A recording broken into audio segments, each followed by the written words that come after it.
Ayan. So let me ask you, lahat naman tayo, di ba, no, estudyante dito, except si Kuya Matt, graduate na siya. So, but the question still remains, bakit tayo nag-aaral? Why are we studying? Para mag-masters? Diba? Ayun. Diba? What's the point of all this, diba? Pwede naman tayo trabaho na after high school, but still we're studying. And, ba't tayo sa UP pa nag-aral, diba? And, that's,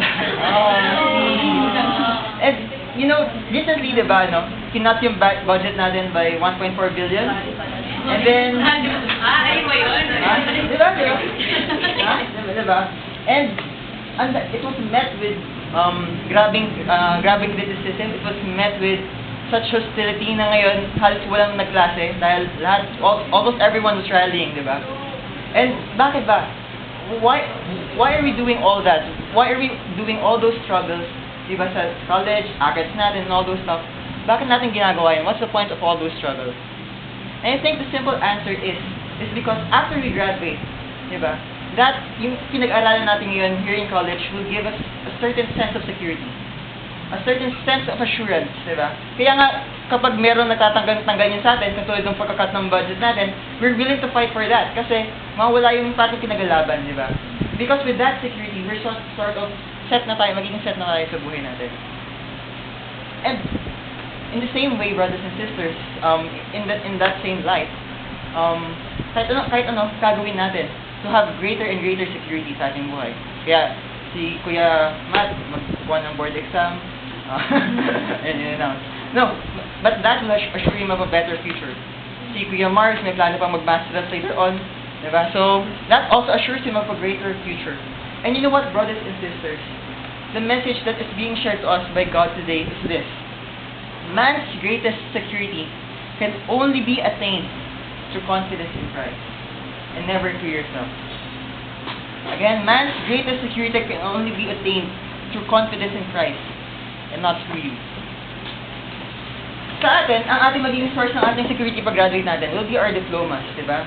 And yun yung papakita natin sa mga boss natin. Di ba? Graduate ako ng boss, graduate ako ng UP, di ba? That will be our source of security. That will be our source of our assurance. And that's why today, I am going to give you 4 diplomas. 4 diplomas, okay? Hindi ako nakapat na boys! 4 diplomas. Dahil pang recto.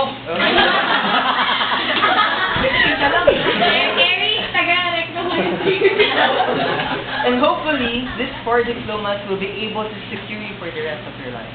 Okay? So, the first diploma is the diploma from your graduation from the law. So, let's read the passage. Verse 1 to 3. Finally, my brothers and sisters, rejoice in the Lord.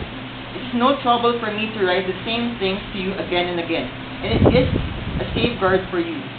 Watch out for those dogs, those men who do evil, those mutilators of the flesh, for it is we who are the circumcision, we who worship by the Spirit of God, who glory in Christ Jesus, and who put no confidence in the flesh.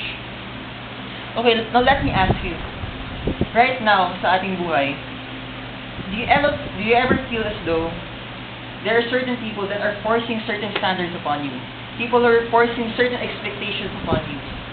Maybe your family members, your parents, hoping that you'd be a better child. Your brothers and sisters sa pamilya nyo, hoping that you'd be a better sibling, di ba? Hindi nyo sila awayan, hindi nyo sila asarin. Or maybe your friends, or even still waters itself. Are there people around you who are forcing certain standards upon you, and therefore you feel as though your life is only being defined by these people na lang? Living your life to satisfy those standards that they are setting for you. Brothers and sisters, yung ganong klaseng buhay, whenever you're forced upon certain standards, that can be a blinding sense of security. Why? Kasi when you're able to meet those standards, pakiramdam mo, I'm welcome na. Tingin nila sa akin, okay na ako. I'm better na. I'm okay na ako, di ba? Better na ako than sa nung dati, kasi nung dati. And, brothers and sisters, whenever you have that mentality, note that whenever you're thinking that you have to be better than yourself so that you will be accepted, When you have to be better than who you are, when people are forcing you to be better than who you are, and therefore they are defining who you are, you are losing Christ in your life. And why is that? Because if you have to be better, then what's the point of everything that Christ did for us? Diba? Christ suffered on the cross. Christ died for us. Christ lived the law for us. Christ lived a perfectly righteous life. And when we submitted to Him, when we all received Him, and sinabi natin, Lord, hindi ko kaya, Lord. I can't meet your standard, Lord. So I'm surrender na ako, Lord. Sa'yo na ako, Lord. Kayo na po, bahala sa akin. When we did that, brothers and sisters, we fulfilled the essence of the law. Kaya, even the greatest standards, brothers and sisters, which is yung law ni God, the law that God put upon us, has no more hold on us. And therefore, all these standards that people are putting around you also have no hold on you anymore. Diba? If the greatest standard, which is the law, no longer has any hold upon you, and you're no longer forced to comply to that law, because Christ already complied to that law, and when we submitted to Him, we shared in that glory already. What then is the hold of other standards that is being forced on us, upon us? Diba? Wala na. Diba? And so, brothers and sisters, today I'd like to congratulate all of you because you have successfully graduated from the law. You have successfully graduated from the greatest standards ever because you are now sharing in the glory that Christ did for you, in the life that Christ lived for you. So, palapakan natin ang sarili. Okay?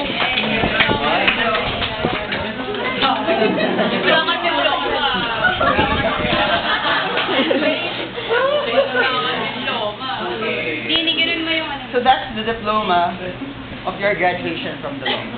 Okay? In that, Paul reminded us, Paul warned us against people who will force their standards upon us. Okay? And he's reminding us that don't be defined by those people. Because you, as Christians, should only be defined by one thing. The life that Christ lived for each and every one of you. That's why you can rejoice in the Lord. Diba? That's the very first line ni Paul. Finally, my brothers and sisters, rejoice in the Lord. Okay, now the second diploma that I will be giving you is the diploma from your dropping your confidence in the flesh. Again, your diploma from your dropping your confidence in the flesh. In verses 4-6, what did Paul say? Ang sinabi niya, though I myself have reasons for such confidence. He was talking about confidence in the flesh.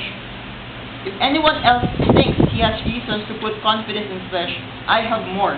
Circumcised on the 8th day of the people of Israel, of the tribe of Benjamin, a Hebrew of Hebrews, in regards to the law, a Pharisee. As for zeal, persecuting the church. As for legalistic righteousness, faultless. Now, Paul did something interesting here. If you're trying to convince people, di ba, parang, why would you do what yung ginawa niya? Kasi parang ginawa niya, parang binulgar niya yung bago niya, di ba? Kasi these were the things that he was before he met Christ. Now, if you're trying to convince people, you wouldn't want to show them kung ano ka before. You wouldn't want to show them yung mga mapupunla against you, di ba? The things that can be thrown against you, the things that can be held against you. Hindi mo pagkakalat yung mga bagay na yan. But then, the second thing that Paul wanted to warn us against is so important and so dangerous that he felt that he had to do that. That he felt that he had to show each and every one of us, and to show the Philippians, first and foremost, that he's really serious about this. Diba? And that's why he had to share kung what he was before. Yung mga pagkukulang niya before. Okay? And what is he warning us against? He's warning us against yourselves. The standards that you set upon yourself. You see here, Paul was enumerating yung mga successes niya before. Diba? He was a Jew among Jews. He was probably the greatest Jew ever noong mga panahon na yun. Diba?